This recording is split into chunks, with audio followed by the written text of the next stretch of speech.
Good morning and welcome to Let's Talk Real Estate, presented by the Cisneros Realty Group at Keller Williams, servicing the New Hampshire Lakes and White Mountains regions. Today's show is sponsored by Blue Water Mortgage, Summit Title, and Allstate Insurance, the Joe Suazo office in Derry, New Hampshire. Time to join our host and Let's Talk Real Estate on 101.5 WEEI Sports Radio, Lakes Region. And good morning.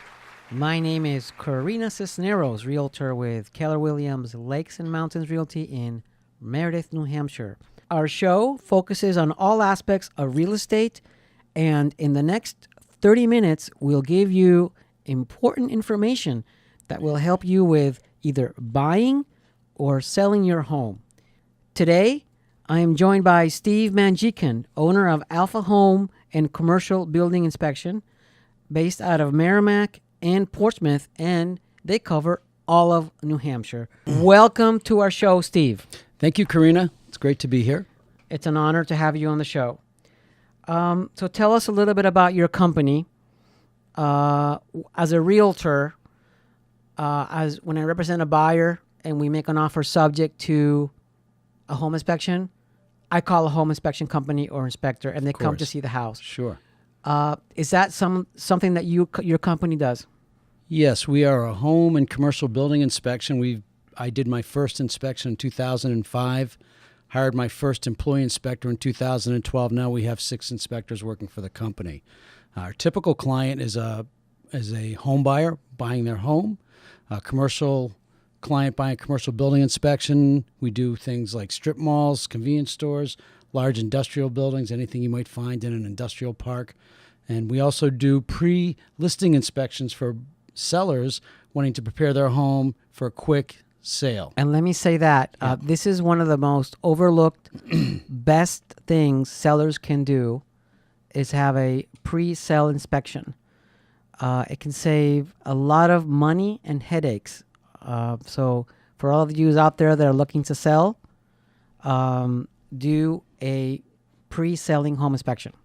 Probably one of the most anxiety-ridden components of getting a house sold or bought is the home inspection contingency. Absolutely. It brings so much anxiety, so much uncertainty. Everybody's like, oh, we can't wait to get through the inspection to see if we're going to buy the house. Correct. I mean, we hear that all the time.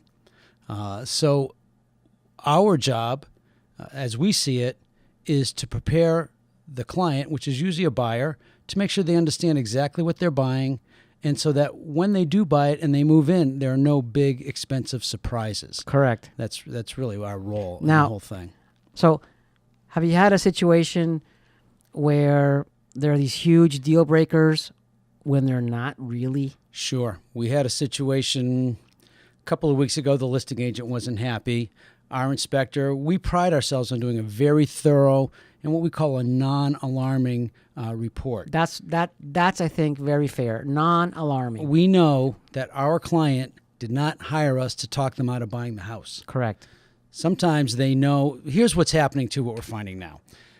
Low inventory. Yes. People are pulling the trigger on a house they're not sure about. Correct. Yeah, so you got to make a decision. You got to make a decision. They put a deposit down, they make a decision, and then they have this 7 to 10 days. That's right. To determine, to get through their home inspection, determine whether they're going to buy or not. Now this gives them time to really digest it. We had one client pull out of a deal, and I asked him why, and he said, I didn't realize how far it was from where I work. Okay. Well, hold on there just a minute, Steve. Yeah. Thanks for listening this morning. This is Let's Talk Real Estate on WEEI 101.5 Sports Radio Lakes Region. Okay, back with Steve. Hi. All right. Back, yeah. So, Steve, this is very interesting. We're in a very tight market situation. Yeah. Buyers, they need to pull a trigger pretty quickly just to get the chance to do a home inspection. Sure. All right. How many home inspections did you do last year, you and your firm? Over 1,000. Okay. That's a lot. Yeah. What makes a good home inspector? So I've hired 6 home inspectors. Yes. I kept 5 when one didn't make it. Yeah. I've probably interviewed, 50 guys over the last 10 years. And you can almost tell right away. The number one thing I look for when I'm interviewing a home inspector is a good demeanor. Yes. Good interpersonal skills. Correct. If you know a lot about houses, but you can't communicate it in a in a layman's terms where they understand it and they understand the impact it's going to have on them, you're not a good home inspector. Some of the guys just coming out of the trades, they don't have that good one-on-one interpersonal skills. Not always so good. Engineers, I grew up, my dad was an engineer, my brother's an engineer. Engineers don't always make the best home inspectors. They're technically very good, but they don't often have the communication mindset that I look for my guys. All right, let me ask you, how much does a home inspection actually cost? How do you price that? So ours start at around $300, and they can go anywhere depending on the home. So we base it on the age of the home, the size of the home, and if there's additional outbuildings, if there's a lot of buildings, water testing, radon air testing, Do you do septic inspections, we do all that. Do you also do septic inspection? We do. Oh, you do. So you do everything. We do everything. Yeah. So if they call you, you're a one-stop shop for water, radon. We do. Everything. We have a guy that does our lead assessments. We Yes. don't do it, but we sub that out. We got a excellent lead assessment guy. We've worked with most of them. Cool. Yeah, so we have contractors, and when we're working on commercial buildings, sometimes the commercial clients have special needs that we accommodate. And you cover all of New Hampshire. So we do residential inspections in New Hampshire and Maine. We do commercial building inspections throughout New England. Okay. It's time to take a break and hear from our sponsors. And remember, the video and podcast of all our shows are available on letstalkrealestatenh.podbean.com. Thank you for listening this morning. We'll be right back with Steve Mangekian with more Let's Talk Real Estate after this on 101.5 WEEI Sports Radio Lakes Region. Buying and selling real estate is hard, but it doesn't have to be when you partner with an agent that has a proven track record of success. The Cisneros Realty Group at Keller Williams Lakes and Mountains Realty in Meredith helps you fulfill your homeownership dreams through a caring and trusting relationship. They provide exceptional service and advocate for your best interests. The Cisneros Realty Group is your trusted real estate advisor, creating a long-standing relationship now and in the future. Hi, this is Karina Cisneros from Keller Williams Lakes and Mountain Realty in Meredith. For many years, clients have been putting their trust in me and my full service team. We dedicate ourselves to getting you the most for your home. Remember my name, Karina, like the song, Karina, Karina. Turbocharge the sale of your home with the professionals at the Cisneros Realty Group, part of Keller Williams Lakes and Mountains, 66 Route 25, Meredith, New Hampshire. Experience and integrity you can trust. The Cisneros Realty Group, online at nhlakeshomes.com. Put your trust in Blue Water Mortgage when you purchase your new home. Jonathan Ferrante works hard for you with premium service and integrity. Jonathan provides competitive rates and great loan programs to fit your needs. Purchasing, renovating, or refinancing, Jonathan can expertly guide you through the maze of options to find you the right mortgage for you. Blue Water Mortgage, your dedicated mortgage broker. NMLS number 1291. Jonathan Ferrante, NMLS number 1694126. Contact Jonathan directly at 813-267-4369. This is Let's Talk Real Estate with Karina Cisneros on 101.5 WEEI Sports Radio Lakes Region. Once again, here's Karina. And we're back with Steve Mangekian, owner of Alpha Home and Commercial Building Inspections.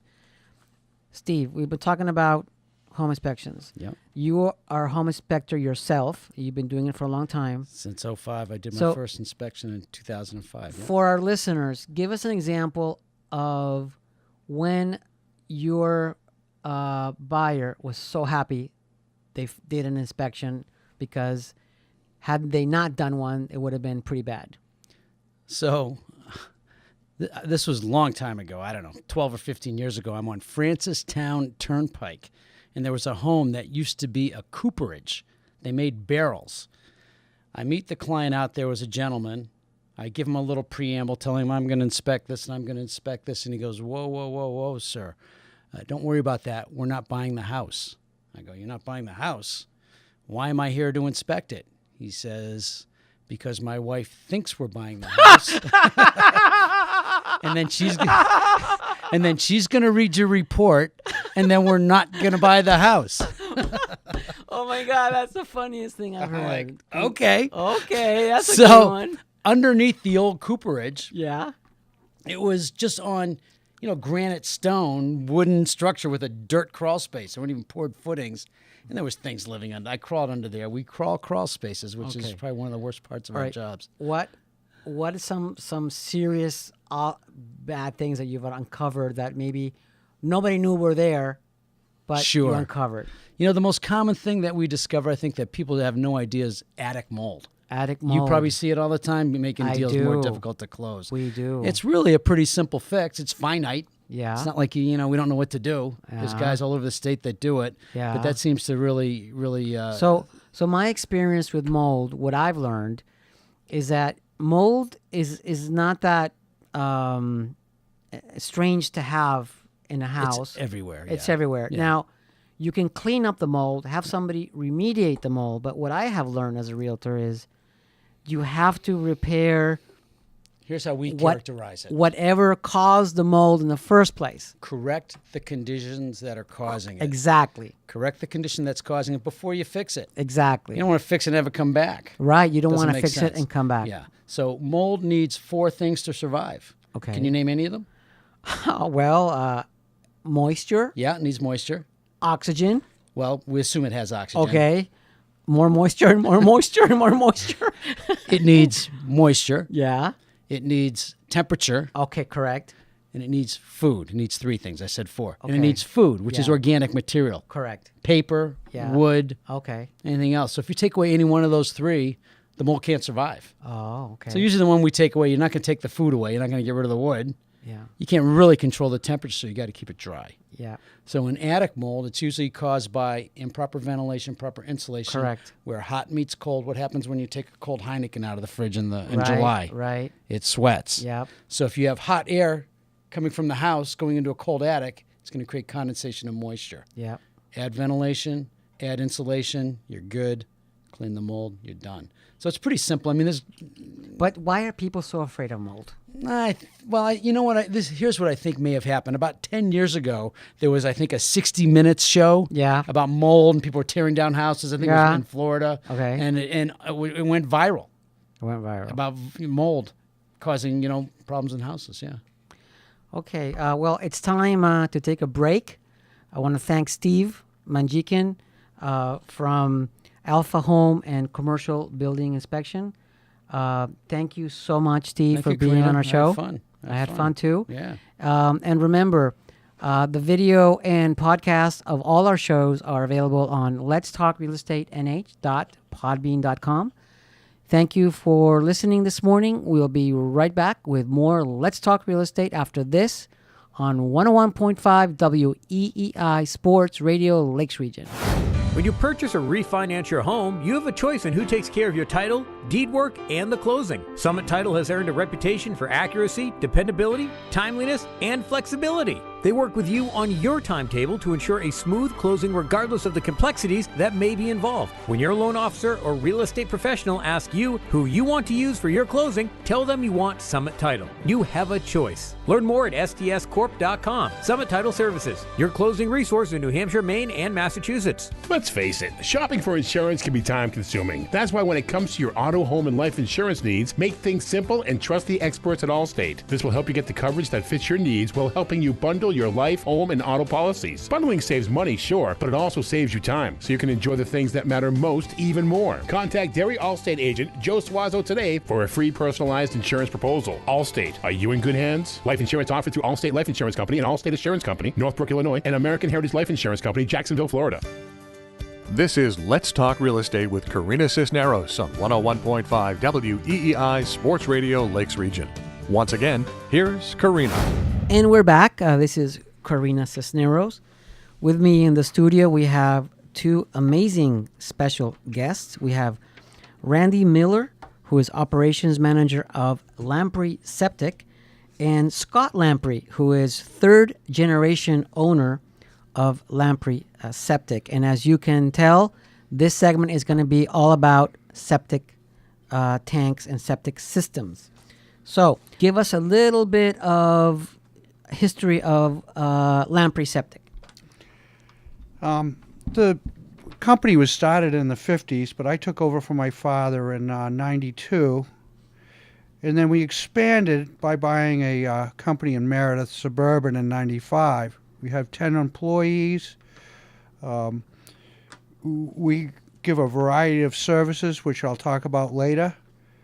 But it's nice to be able to come here on this interview today and give you a little insight on how your septic system works. Okay. Question. As a realtor, it's a dreaded moment when we do a home inspection and the septic fails. Oh my God. So to avoid that, Scott, what are the benefits of maintaining your septic system regularly? Obviously, so it doesn't fail, but tell me more. The benefits I usually appeal to money, that when you pump your tank, you're saving money down the road. We usually say that the septic system is a service life of 30 years. If it costs you $300 and you pumped it out every third year, it would amount to $3,000. But the cost of the replacement of the system is $15,000 to $20,000. So if you pump your tank, you will have a good evaluation when it comes time to sell your house. When are septic systems needed? Septic systems are needed when there isn't a public sewer and you want to dispose of your waste in a reasonable manner, keeping it below ground without odors. Okay, that's a perfect definition. We don't want odors, and we want it clean and taken care of. Okay, Randy, when do we know it's time to pump? Well, the first thing you're going to really hear is some kind of a gurgling sound. It'll make noise. You could get some frequent backups where you started the toilet doesn't always flush properly. Drains are draining slowly. Those things tend to happen. And Scott said one, or was it you? I liked very much. When you don't remember the last time you pumped it, then you better pump it. That's a fact. Yeah. Yep. Okay. All right. So what are some of the do's and don'ts of a septic system?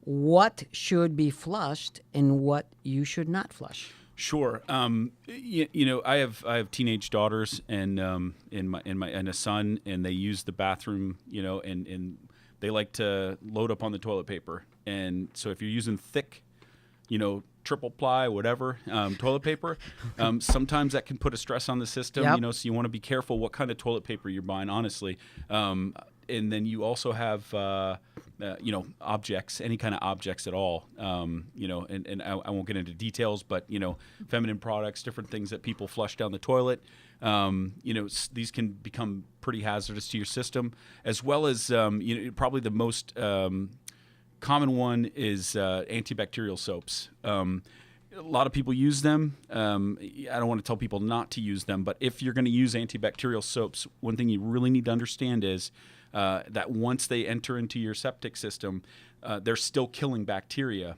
and you really need the bacteria in your tank to work. So in that case, we just say, hey, look, you want to use it? We'll just need to pump out more frequently. Okay.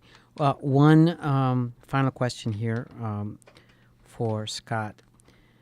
Tell me, Scott, about septic system inspections done by licensed DES evaluators. The licensed evaluators in the state of New Hampshire are a group of professionals that can come on site and give you a good call on the condition of your septic system in about an hour and a half. This would be from the beginning to the end, using a variety of tools, video, shovels. Sometimes intuition is required and a lot of experience to be able to make that call and show the value of the septic system. Okay. Very well. I'd like to thank Scott Lamprey, third-generation owner of Lamprey Septic, and Randy Miller, operations manager of Lamprey Septic. As realtors, we deal with septics all the time.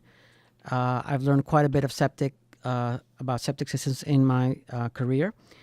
if you need an opinion or you need an inspection, please call Lamprey Septic at 476-557 or reach out to them at lampreyseptic.com or email them at lampreyseptic@hotmail.com, and they're located conveniently at 1003 Whittier Highway, Moulton Borough.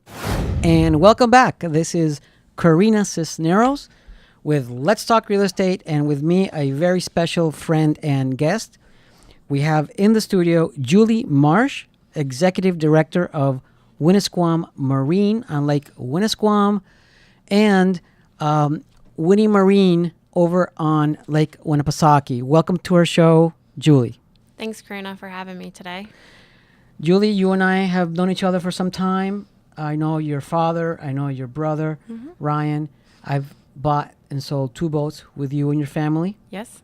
Have had great experience. Thank you so much for all of that.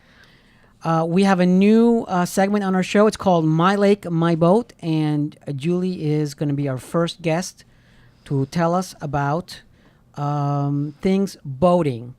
We are in the Lakes region. We're based out of Meredith. There are tons of boats and lots of water up here. So she's going to tell us about tips and tricks to start off a successful boating season. So take it away. So when Karina asked me to do this segment, there's a bunch of different topics I could talk about, but coming into the spring, everyone's had their boat away for a long time. So I figured, how about a little refresher, top 5 tips to start the boating season off. So the first one is checking your boat condition. So taking it out of storage in the winter, and getting it ready for the springtime. A lot of people ask me, how do I get my boat ready? And there's 2 ways you can do it. You can hire a marina to professionally service it and ensure the boat's ready to go.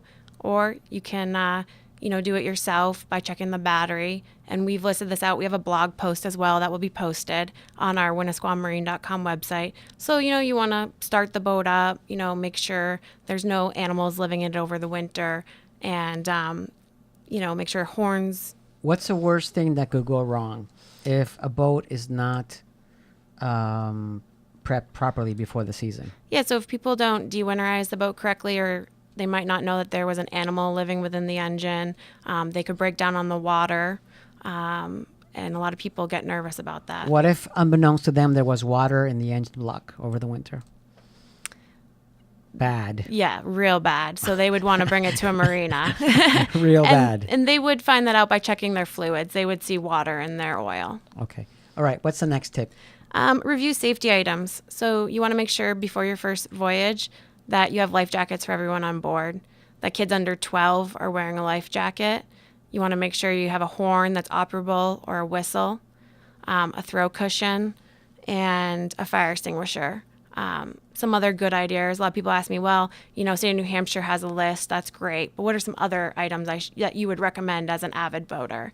And I say have an working cell phone that's fully charged before you hit the water. Very smart. You have a map or a GPS unit. And I have a GPS that I bought from you guys, actually, because we had our boat on Lake Winnisquam for a lot of years.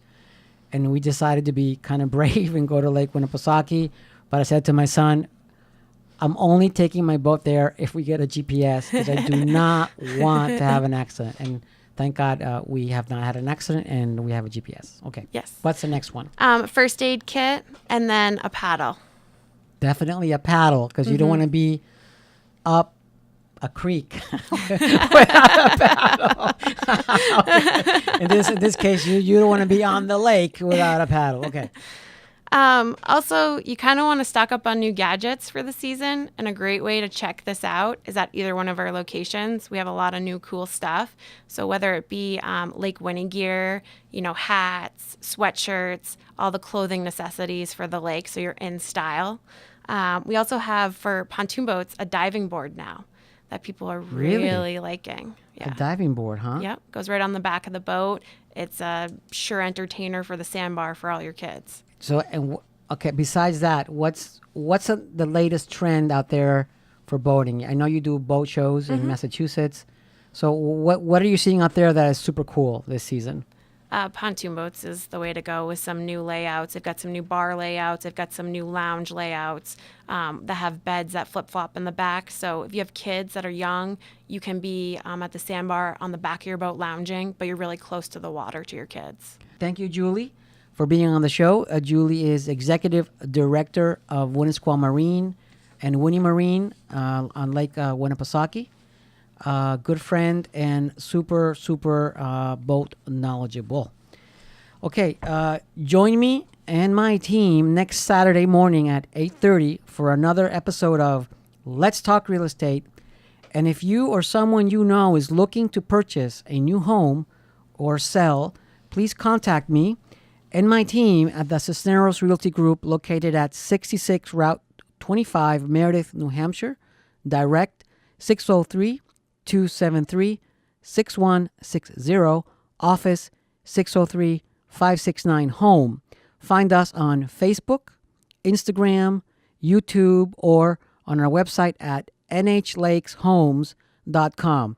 If you missed today's show, no worries. The video and podcast are available on letstalkrealestatenh.podbean.com. And remember, mi casa es su casa, and my name is Karina, like the song. Karina, Karina. Until next week, play my song. Let's Talk Real Estate is presented by the Cisneros Realty Group and sponsored by Blue Water Mortgage, Summit Title, and Allstate Insurance, the Joe Suazo office in Derry, New Hampshire. Let's Talk Real Estate is a production of Modern Media LLC, CRG TV, and MR Strategic Alliance LLC, all rights reserved. Join us every Saturday morning at 8:30 and Let's Talk Real Estate with Karina Cisneros, Realtor, on WEEI 101.5 Sports Radio Lakes Region.